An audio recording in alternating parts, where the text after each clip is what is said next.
So it took me a little bit to, digest what I was watching over the weekend and provide it for you to consume. I honestly, I thought, how am I going to show this to my audience? This is one of the most disgusting things I have ever seen. And then I was like, I got to show you because misery loves company. And I saw it, so now you have to. And this is, of course, San Francisco Pride. They had their Pride parade over the weekend. And the videos that I saw come out of this, I can't imagine what it was like to be there. I want to bring on my good friend, Savanah Hernandez. Of course, she is a reporter for Frontlines TP USA. And Savanah, do you need therapy after what you just witnessed? Honestly, Sarah, I have covered a multitude of things in my life. This was probably the number one most disturbing. And congratulations to the LGBTQ community. I'm never covering Pride again. Oh no. Maybe that was their goal, was like, we're just gonna make this so disgusting no one ever wants to come back. Yeah, I'm just shocked. I'm truly shocked and horrified. And I left the fetish zone area where a lot of these videos came out of, actually shaking and gagging. So yeah, I think I'm done. I think I'm done with Pride. Good job to the gays. Yeah. Okay. So I'm going to warn people.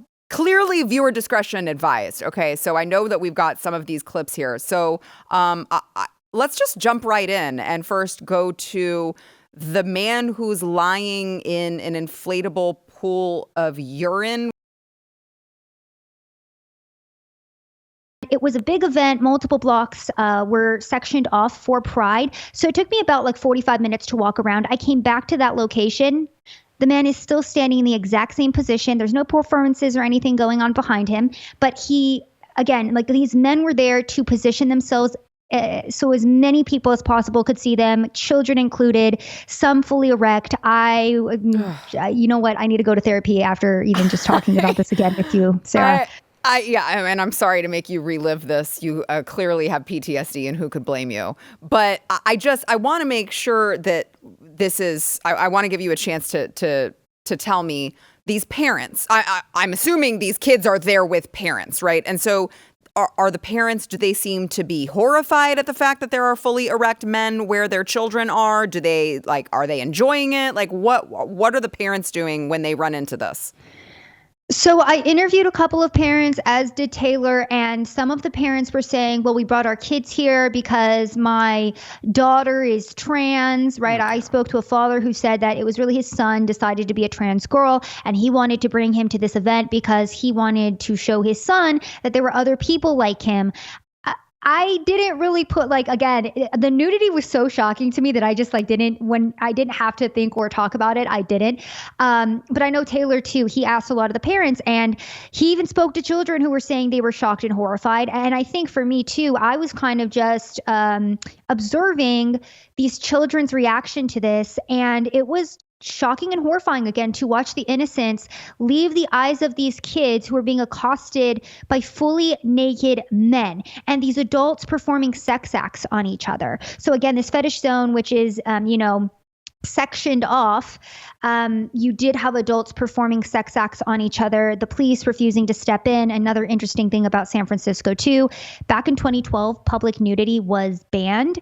And so it was only with a permit from the city or the state of California that an event like this is allowed to take place with public nudity. So again, all of this took place only with permission from the San Francisco, local government. Of course, that's surprising to nobody.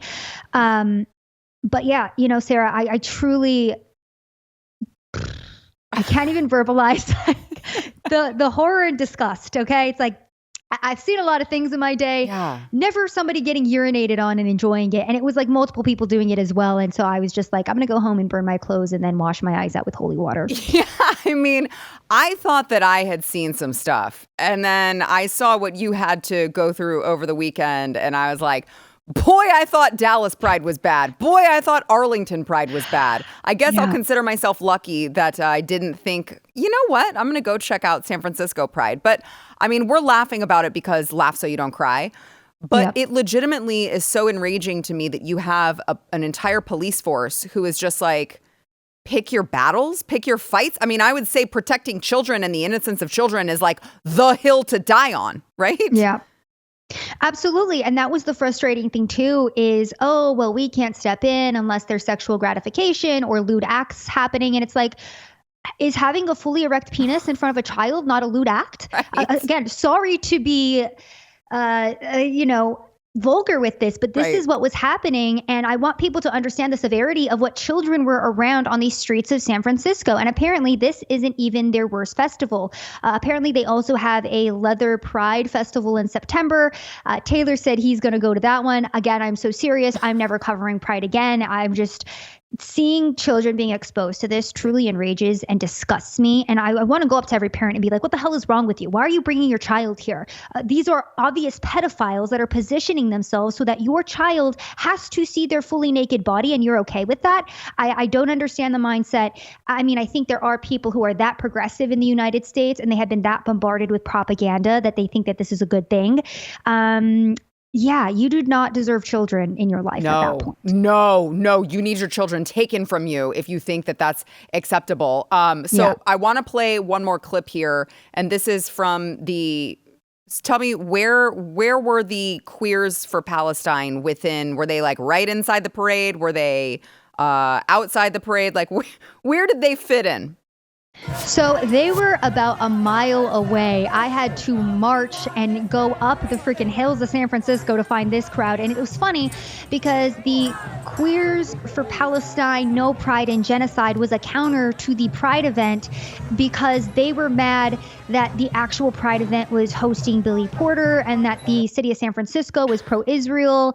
So it was like another Pride event protesting Pride. It was too much, Sarah. I can't even keep up with it at this point. I'm just like, okay, so y'all are just retarded. Cool. Yeah. You need like a flow chart because this is a fascinating aspect of Pride, particularly this year, because the ones that I've been to, they had like their protest or the counter protest because some of the sponsors support Israel. Some of the sponsors of the Pride March do business with Israel. And I was there with Alex Stein and we were both like, guys, you do realize any trans people would be like thrown off a building in Palestine? No, Sarah, don't say that. You just say, I would love to send you to Palestine because you're going to be so loved and accepted there. And I promise you, like, it is going to be the best place for you. So go on over. I will fund your one-way ticket over to Gaza and you can see how embraced you are by all of these people that you're advocating for. How about that, Cupcake? It's truly an incredible time to be alive when you have, this is like, again, chickens for Chick-fil-A. Like that's, right. That's what we're watching here. I'm like, okay, you do you. I mean, I guess trans people are the most, makes sense that you would, be protesting on behalf of Palestine, but you do you. Right. Yeah. It's like fetuses for abortion. Like that's not a thing that does not compute. All right. Well, Sav, I appreciate you having to go through all of that. In all honesty, like I can't even imagine the stuff that I've seen and the anger that it brings me. I can't imagine seeing something like that just so over the top and not being able to go up to them and punch them in the face for what they're doing to children. So I appreciate you. I'm sorry about all of the all of the therapy you're going to need and the trauma that you endured. But you endured it for all of us, and we appreciate it. Of course. Thank you so much for having me, Sarah. And a big apology to your viewers on today's show. Thank you, Sav. All right. We'll see you soon. Bye, Sarah. Bye. Oh my gosh. I have to show you guys because you got to see what's going on because this is obviously like child endangerment, child abuse, not to mention just totally sick. But like, sometimes it's like, I don't want to show you guys this. I don't want to. Sav doesn't want to have to go through this. Sav doesn't want to have to walk the streets of San Francisco seeing all of this. And but you got to know what's going on. And we try to do that here at Sara Gonzales Unfiltered. If you like this clip and you want to see the full episode, click here. And if you want to subscribe to the channel, come on, you know you do. Click here.